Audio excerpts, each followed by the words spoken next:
Welcome to my channel Naznin mini kitchen. আজকে আমার recipe খুবই মজাদার এবং সহজ একটি রেসিপি। আমি আজকে শাপলা দিয়ে চিংড়ি মাছের চচ্চড়ি করব। এখানে আমি এক আটি শাপলা নিয়েছি। তারপর শাপলাগুলোর আঁশ ছাড়িয়ে ছোট ছোট করে কেটে নিব, ঠিক এইভাবেই কেটে নিব। তারপর পরিষ্কার পানি দিয়ে ধুয়ে এখন কেটে রাখা শাপলার লতি আমি 5 থেকে 6 মিনিটের জন্য ভাপ দিয়ে নিব। বেশিক্ষণ ভাপ দেওয়া যাবে না, তা না হলে শাপলার লতিগুলো বেশি গলে যাবে।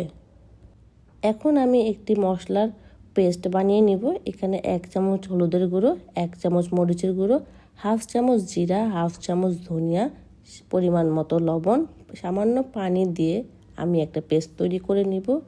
এইভাবে গুঁড়ো মশলার পেস্ট তৈরি করে নিলে মশলাটা একটা পাটায় বাটা মশলার মতো ফ্লেভার আসে এবং তরকারিও অনেক স্বাদের হয়। আমার শাপলার ভাপ দেওয়া শেষ। এখন শাপলাগুলোকে আমি একটি ঝাঁকার উপরে রেখে দিব এবং গরম পানিটা ঝরিয়ে নিব।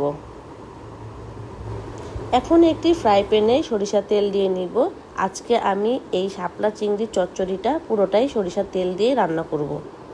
এখানে আমি 1 কাপের মতো পেঁয়াজ কুচি নিয়েছি। এখন পেঁয়াজ কুচিটা আমি গরম তেলের মধ্যে অ্যাড করে দিব। তারপর একটু নাড়াচাড়া করে এখানে আমি 1 চামচের আদার পেস্ট এবং 1 চামচ রসুনের পেস্ট দিয়ে দিব।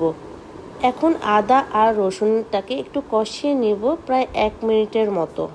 এরপরে আমি আগে থেকে মশলার পেস্টটা বানিয়ে রেখেছিলাম তা অ্যাড করে দিচ্ছি। তারপর সামান্য পানি দিয়ে মশলাটাকে ভালো করে কষিয়ে নিব। যখন মশলা থেকে তেলটা আলাদা হয়ে যাবে তখন আমি চিংড়ি অ্যাড করে দিব। এখানে আমি 250 গ্রামের মতো চিংড়ি নিয়েছি। তারপরে আমি 4 থেকে 5টি কাঁচামরিচ দিয়ে দিয়েছি। আপনি চাইলে ঝালটা কম বা বেশি করতে পারেন। এখন আগে থেকে সিদ্ধ করে রাখা শাপলাটা দিয়ে দিচ্ছি। তারপরে সামান্য নেড়ে আমি এখানে 1 কাপের মতো পানি অ্যাড করে দিব। তারপরে সবগুলো ভালোভাবে মিশিয়ে নিয়ে 5 থেকে 6 মিনিট চুলায় রেখে দেব।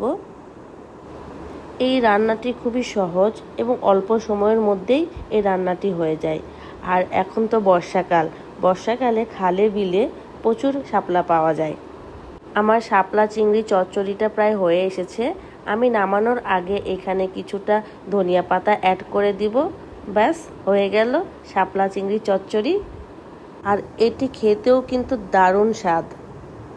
আমার রান্নাটি কেমন লেগেছে তা অবশ্যই কমেন্ট সেকশনে জানাবেন। আর আমার ভিডিওটি যদি ভালো লেগে থাকে তাহলে অবশ্যই একটা লাইক দিবেন।